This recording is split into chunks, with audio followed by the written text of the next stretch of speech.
Hi കൂട്ടുകാരെ, ആൻഡ്രോ ക്രിയേഷൻസിലെ മറ്റൊരു വീഡിയോയിലേക്ക് എല്ലാവർക്കും സ്വാഗതം. കൂട്ടുകാരെ, ഇന്നത്തെ വീഡിയോയുടെ ടോപ്പിക് എന്ന് പറയുന്നത് നമ്മുടെ ഫോണിൻ്റെ സ്ക്രീൻ ഓഫ് ആവുന്നതുമായി ബന്ധപ്പെട്ടാണ്. അതായത് ഈ ഒരു ഫോണ് കസ്റ്റമർ വെളിയിൽ കൊടുത്ത് ഡിസ്പ്ലേ മാറിയാണ്. ഡിസ്പ്ലേ മാറിയ ശേഷം കസ്റ്റമർക്ക് ഒരു കംപ്ലയിൻറ്റ് വന്നിട്ടുണ്ടായിരുന്നു. അതായത് ഫോണ് നമ്മൾ കോൾ ചെയ്യുന്ന സമയത്ത്, അപ്പോൾ ആരെങ്കിലും കോൾ ചെയ്യുകയോ വിളിക്കുകയോ ഒക്കെ ചെയ്യുന്ന സമയത്ത് കോൾ അറ്റൻഡ് ചെയ്യുന്ന സമയത്ത് സ്ക്രീൻ ഓഫ് ആവും. പിന്നീട് സ്ക്രീൻ ആ ഒരു കോൾ കട്ടായതിന് ശേഷം, പൂർണ്ണമായിട്ടും കട്ടായതിന് ശേഷം മാത്രമേ സ്ക്രീൻ പിന്നെ ഓൺ ആവും. പിന്നെ പവർ ബട്ടണിലൊന്നും ക്ലിക്ക് ചെയ്താലൊന്നും സ്ക്രീൻ ഓൺ ആവത്തില്ല. കോൾ കട്ടായാൽ മാത്രമേ പിന്നീട് സ്ക്രീൻ ഓൺ ആവുകയുള്ളൂ. അതുപോലെ തന്നെ വാട്സപ്പിൽ ഓഡിയോ പ്ലേ ചെയ്യുന്ന സമയത്തും സ്ക്രീൻ കട്ടാവുന്നു, സ്ക്രീൻ ഓഫ് ആവുന്നുണ്ട്. അപ്പോൾ അങ്ങനത്തെ ഇഷ്യൂസുകൾ, സ്ക്രീൻ ഓഫുമായി ബന്ധപ്പെട്ടിട്ടുള്ള ഇഷ്യൂസുകൾ വരാറുണ്ട്. അപ്പോൾ ഇത്തരം പ്രോബ്ലംസ്, നമ്മുടെ സ്ക്രീന് സ്ലിപ്പിംഗ് മോഡിലേക്ക് പോകുന്ന അല്ലെങ്കിൽ സ്ക്രീൻ ഓഫ് ആവുന്നതുമായി ബന്ധപ്പെട്ടുള്ള പ്രോബ്ലംസ് മിക്കവാറുമൊക്കെ വരുന്നത് നമ്മുടെ ഫോണിൻ്റെ ഏറ്റവും മുകളിലായിട്ട് ഇവിടെയായിട്ട് ഒരു പ്രോക്സിമിറ്റി സെൻസറുണ്ട്. ഈ ഒരു പ്രോക്സിമിറ്റി സെൻസർ അല്ലെങ്കിൽ ഒരു ലൈറ്റ് സെൻസറുണ്ട്. ഈ ഒരു ലൈറ്റ് സെൻസറിൻ്റെ കംപ്ലയിൻറ്റ് കൊണ്ടാണ് ഇത് വരുന്നത്. അത് പല കാരണങ്ങൾ കൊണ്ട് വരും. ചിലപ്പോൾ ഒക്കെ ഡിസ്പ്ലേ മാറുന്ന സമയത്ത് അല്ലെങ്കിൽ ബോർഡ് വർക്ക് ചെയ്യുന്ന സമയത്ത് ഇവിടെ ഒരു പ്രോക്സിമിറ്റി സെൻസറിൻ്റെ ഇവിടെ ഒരു ബൂട്ട് വരും. ആ ഒരു ബൂട്ട് ഇടാത്തത് കൊണ്ടും ഈ ഒരു പ്രോബ്ലംസ് വരും. അതുപോലെ തന്നെ സെൻസറിൻ്റെ കംപ്ലയിൻറ്റ് കൊണ്ട് വരും, അതിൻ്റെ ലൈൻസിൻ്റെ കംപ്ലയിൻറ്റ് കൊണ്ട് പല കാരണങ്ങൾ കൊണ്ടും വരാം. അപ്പോൾ ഇത്തരം പ്രോബ്ലംസുകൾ നമുക്ക് ഈസി ആയിട്ട് തന്നെ പരിഹരിക്കാൻ സാധിക്കും. ഒരു ടെക്നീഷ്യനെ സംബന്ധിച്ച് വളരെ ഈസി ആയിട്ട് തന്നെ ഇത്തരം പ്രോക്സിമിറ്റി സെൻസറിൻ്റെ പ്രോബ്ലംസ്, ഇങ്ങനെ സ്ക്രീൻ ഓഫ് ആവുന്ന പ്രോബ്ലംസ് നമുക്ക് പരിഹരിക്കാൻ സാധിക്കും.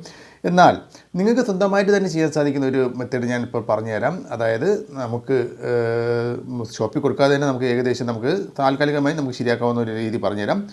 അപ്പോൾ അതിനായിട്ട് നിങ്ങൾ ചെയ്യേണ്ടത്, ഇത്തരം പ്രോബ്ലംസ്, സ്ക്രീൻ ഓഫ് ആവുന്നതുമായി ബന്ധപ്പെട്ടുള്ള പ്രോബ്ലംസുകൾ പരിഹരിക്കുന്നതിനായിട്ടും നിങ്ങൾ ആദ്യം ചെയ്യേണ്ടത് നിങ്ങളുടെ ഫോണിൻ്റെ സെറ്റിംഗ്സ് ഓപ്പൺ ആക്കുക. ഫോൺ സെറ്റിംഗ്സ് ഓപ്പൺ ആക്കിയ ശേഷം നിങ്ങൾക്ക് ഇവിടെ ആയിട്ട് സെർച്ച് സെറ്റിംഗ്സ് എന്ന് പറഞ്ഞൊരു ഓപ്ഷൻ ഉണ്ടാവും. സെർച്ച് സെറ്റിംഗ്സ് എന്ന് പറഞ്ഞ ഓപ്ഷനെ ക്ലിക്ക് ചെയ്യുക.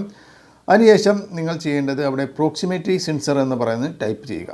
പ്രോക്സിമിറ്റി സെൻസർ അല്ലെങ്കിൽ പ്രോക്സിമിറ്റി എന്ന് ടൈപ്പ് ചെയ്യുമ്പോൾ നിങ്ങൾക്ക് ഇവിടെ പ്രോക്സിമിറ്റി സെൻസർ എന്ന് പറഞ്ഞിട്ടുള്ള ഒരു ഓപ്ഷൻ വന്നിരിക്കുന്നതായിട്ട് കാണാൻ സാധിക്കും.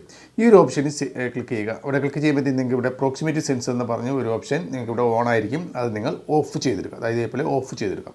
ഇങ്ങനെ ഓഫ് ചെയ്ത് കഴിഞ്ഞാൽ നിങ്ങൾക്ക് ഇത്തരം പ്രോബ്ലംസ് പരിഹരിക്കാൻ സാധിക്കും. ഈ ഫോണിൽ സിം ഇല്ല. സിം ഉണ്ടായിരുന്നെങ്കിൽ ഞാൻ കാണിച്ചു തരായിരുന്നു. കസ്റ്റമർ സിം ഇളകിക്കൊണ്ട് പോയി. അപ്പോൾ ഈ പ്രോക്സിമിറ്റി സെൻസർ എന്ന് പറയുന്ന ഈ ഒരു ഓപ്ഷൻ നിങ്ങൾ ഓഫ് ചെയ്ത് കഴിഞ്ഞാൽ ഈ ഒരു പ്രോബ്ലംസ് നിങ്ങൾക്ക് ഈസി ആയിട്ട് പരിഹരിക്കാം. സ്ക്രീൻ ഓഫ് ആവുന്ന ഈ ഒരു പ്രോബ്ലംസ് പരിഹരിക്കാൻ സാധിക്കും എന്നുള്ളതാണ്. പക്ഷേ ഇതുകൊണ്ടുള്ള ഒരു ഡിസഡ്വാൻറ്റേജസ് എന്ന് പറയുന്നത് നമുക്ക് ഓട്ടോ ബ്രൈറ്റ്നസ് ഒന്നും ഇത് കറക്റ്റായിട്ട് പ്രോപ്പറായിട്ട് വർക്ക് ചെയ്യത്തില്ല. ഓട്ടോ ബ്രൈറ്റ്നസ്, അഡാപ്റ്റീവ് ബ്രൈറ്റ്നസ് ഒന്നും വർക്ക് ചെയ്യത്തില്ല. നമുക്ക് മാനുവലി തന്നെ നമുക്ക് ബ്രൈറ്റ്നസ് നമുക്ക് ചെയ്യേണ്ടതായിട്ട് വരും. ഓട്ടോമാറ്റിക് ഇത് ചെയ്തിട്ട്, കാരണം ഈ ഒരു സെൻസർ നമ്മൾ കട്ട് ചെയ്തിരിക്കുകയാണ്. ഓക്കെ. അപ്പോൾ ചില ഫോണുകളിൽ സെറ്റിംഗ്സിൽ പ്രോക്സിമിറ്റി സെൻസർ എന്ന് ടൈപ്പ് ചെയ്ത് കഴിഞ്ഞാൽ ആ ഒരു ഓപ്ഷൻ കാണത്തില്ല. ചില ഫോണുകൾക്ക് ആ ഒരു പ്രോക്സിമിറ്റി സെൻസർ ഓഫ് ചെയ്യാനുള്ള സെറ്റിംഗ്സ് കാണത്തില്ല. അത്തരം ഫോണുകൾക്ക് എന്ത് ചെയ്യാമെന്ന് ചിലർ ചോദിക്കും, കമൻറ്റ്സ് വന്ന് ചോദിക്കും. അത്തരം ഫോണുകൾക്ക് ചെയ്യാവുന്ന ഒരു മെത്തേഡുണ്ട്. അത് ഞാൻ വേറൊരു വീഡിയോയിലൂടെ പറഞ്ഞുതരാം. ഇപ്പോൾ നിങ്ങളുടെ ഫോണിൽ പ്രോക്സിമിറ്റി സെൻസർ എന്ന് പറഞ്ഞ സെറ്റിംഗ്സിൽ പ്രോക്സിമിറ്റി സെൻസർ എന്ന് പറഞ്ഞ ഓപ്ഷൻ ഉണ്ട് എങ്കിൽ നിങ്ങൾക്ക് തീർച്ചയായിട്ടും ഇതൊരു പ്രോക്സിമിറ്റി സെൻസർ ഓഫ് ചെയ്യുക വഴി നിങ്ങൾക്ക് ഈ ഒരു പ്രോബ്ലംസ് ഏകദേശം നിങ്ങൾക്ക് പരിഹരിക്കാൻ സാധിക്കുമെന്നുള്ളതാണ്. ഓക്കെ ഫ്രണ്ട്സ്, ഏകദേശ കാര്യങ്ങൾ ഈ ഒരു വീഡിയോയുമായി ബന്ധപ്പെട്ട് നിങ്ങൾക്ക് മനസ്സിലാക്കണമെന്ന് വിചാരിക്കുന്നു. അപ്പോൾ ഈ ഒരു വീഡിയോയുമായി ബന്ധപ്പെട്ട് എന്തെങ്കിലും ഡൗട്ട് ഉണ്ടെങ്കിൽ തീർച്ചയായും കമൻറ്റ് ചെയ്യുക. അതോടൊപ്പം തന്നെ ഇതുപോലുള്ള മൊബൈൽ സംബന്ധമായിട്ടുള്ള ടെക്നോളജി വീഡിയോസുകൾ കാണാൻ താല്പര്യമുണ്ടെങ്കിൽ തീർച്ചയായും ഞങ്ങളെ ഈ ഒരു യൂട്യൂബ് ചാനൽ സബ്സ്ക്രൈബ് ചെയ്യുക. മറ്റൊരു നല്ലൊരു വീഡിയോയുമായി വീണ്ടും കാണുന്നതുവരെ കൂട്ടുകാരെ, ബൈ.